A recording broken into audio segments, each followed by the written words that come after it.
South. Thank you.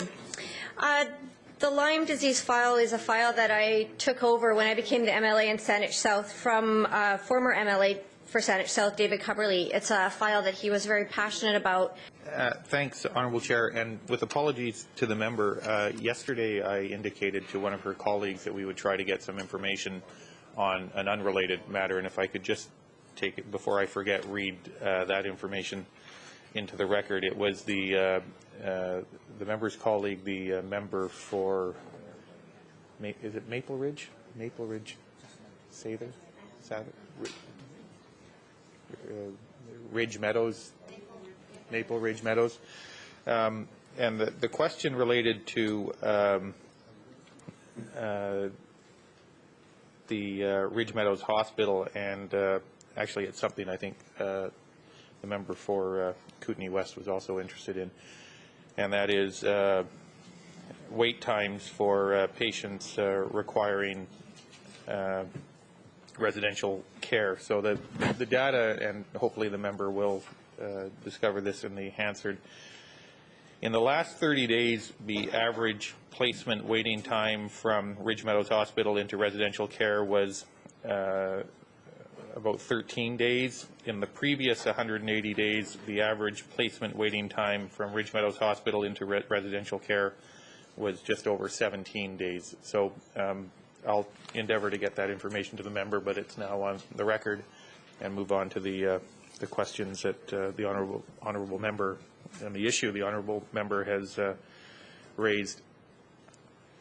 As a relatively new minister, the member may take some comfort from the fact that the question around Lyme disease is one that was fairly immediately brought to my attention, and from the perspective that there are these competing views or differing views and approaches, but there does seem to be emerging a body of thought that says, and it is reflected in the report that the member has referred to, Brian Schmidt's report, that speaks to the issue of diagnosis.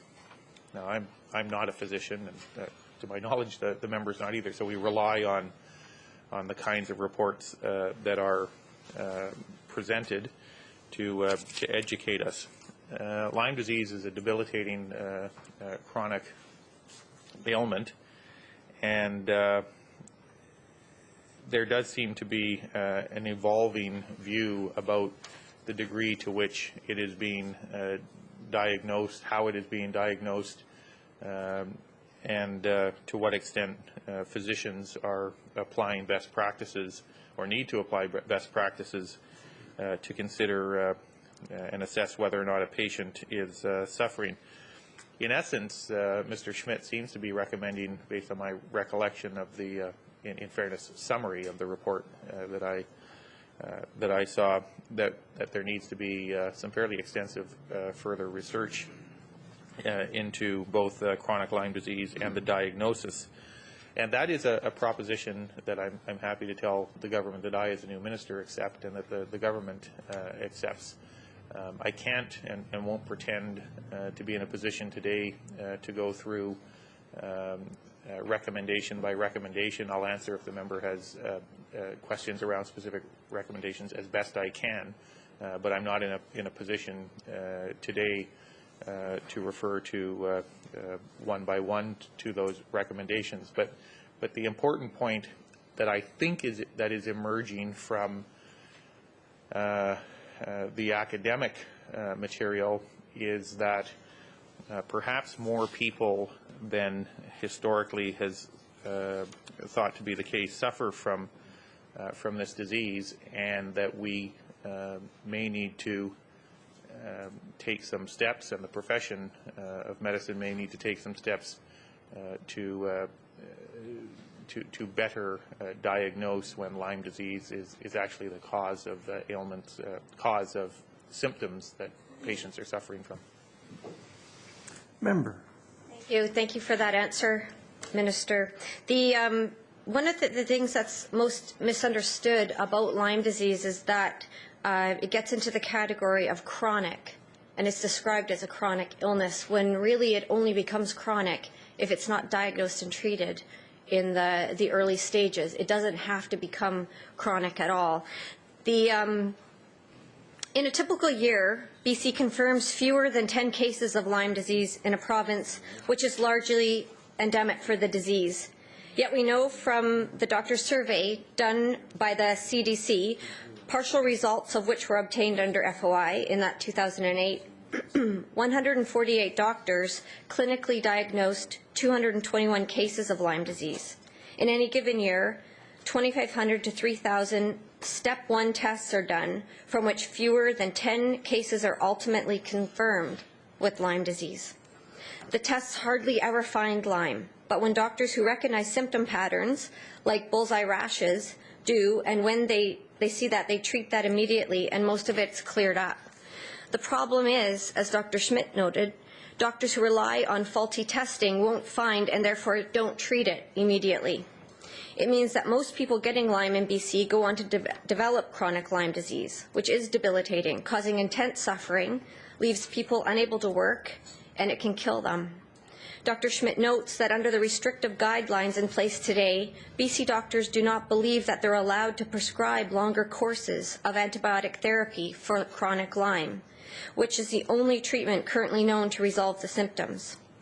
Clearly, Dr. Schmidt felt doctors have the right in law to prescribe the therapy as they see fit, as long as it meets medical standards. But he recommends that the government assure itself that doctors know they have the right to use these therapies for Lyme disease.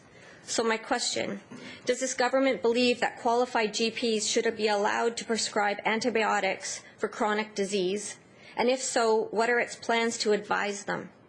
If not, can it explain how withholding antibiotics from people with a bona fide infectious disease, something that simply would not happen with other diseases, can possibly be justified?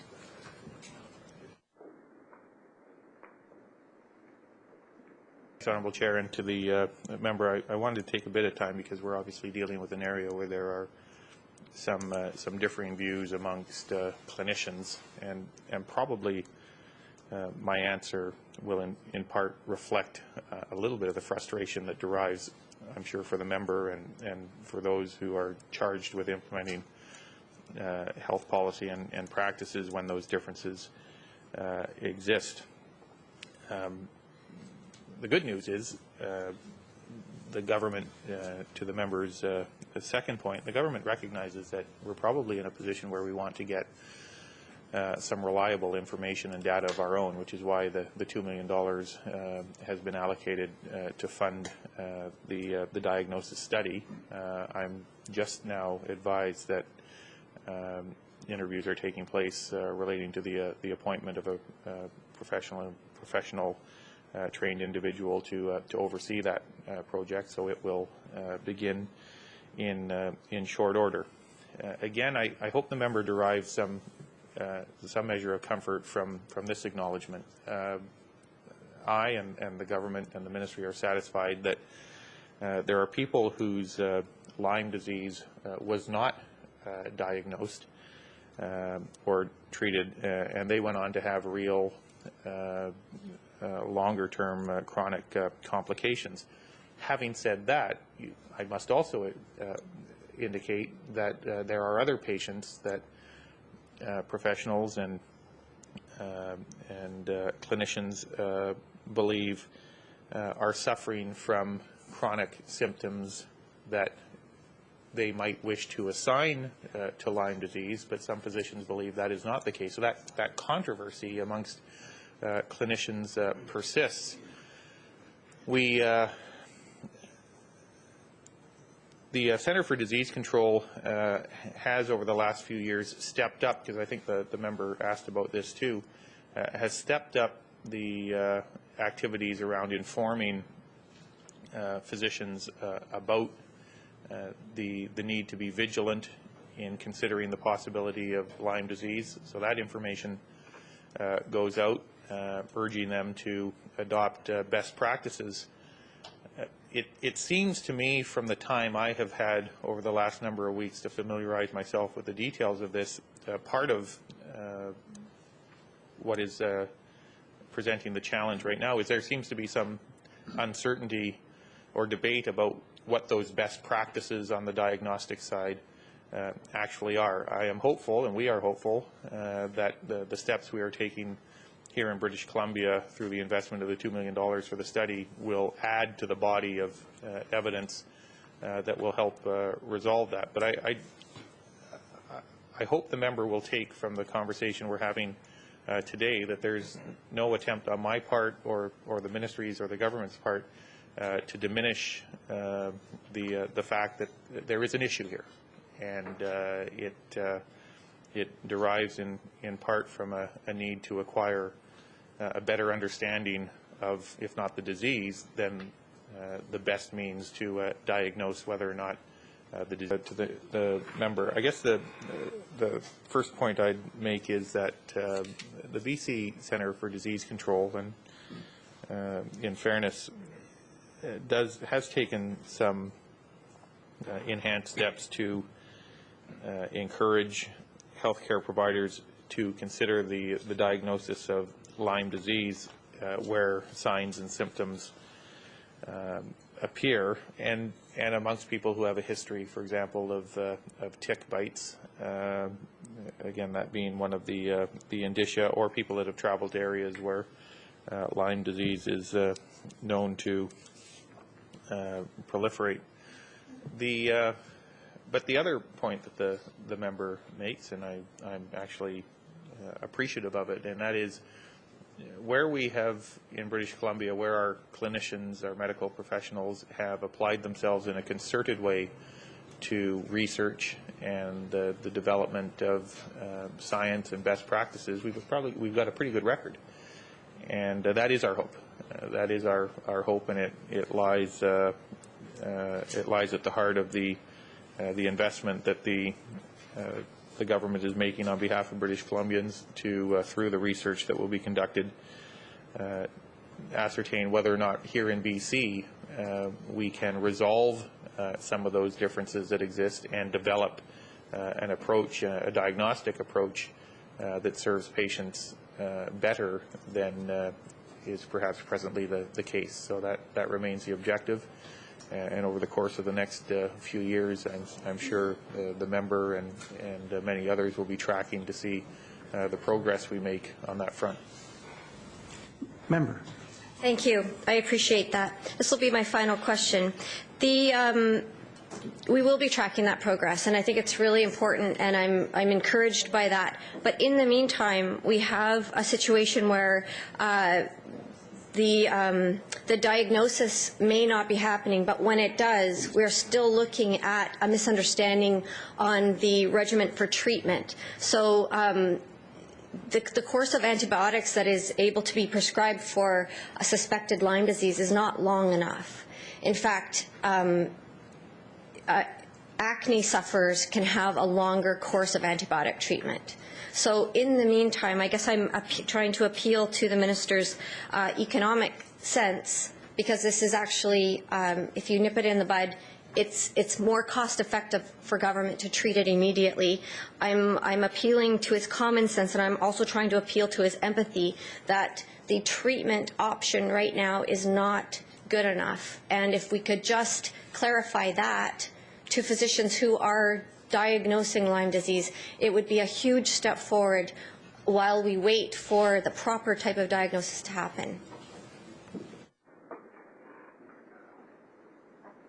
Important issue, and I'm glad the member raised it because it has actually helped to clarify for me the nature of the questions I have to ask going forward. In fact, there are, and I wanted to verify this with the officials, there are no constraints on the part of a physician in the circumstances that the member has described from prescribing a longer term of antibiotics. That remains within the exclusive domain of the physician. There is admittedly a reluctance to do so because the physicians in general terms will follow the guidelines that they are presented with by the college in Canada, by international bodies, and to this point, as the member has rightly pointed out, they set out a shorter duration. So from a medical legal perspective, the practitioner will be reluctant to go beyond what is called. There's no constraint on them doing that, but from a practical perspective, until studies like the one that is taking place in BC establish a differing set of best practices, they will continue to follow what is presented to them as the existing standard, both within North America and internationally, for the treatment regime. So that is a long-winded way of saying what we can add, what we hope we can add to the vocabulary and the understanding of this disease through the study is that much more important, because until those best practices change,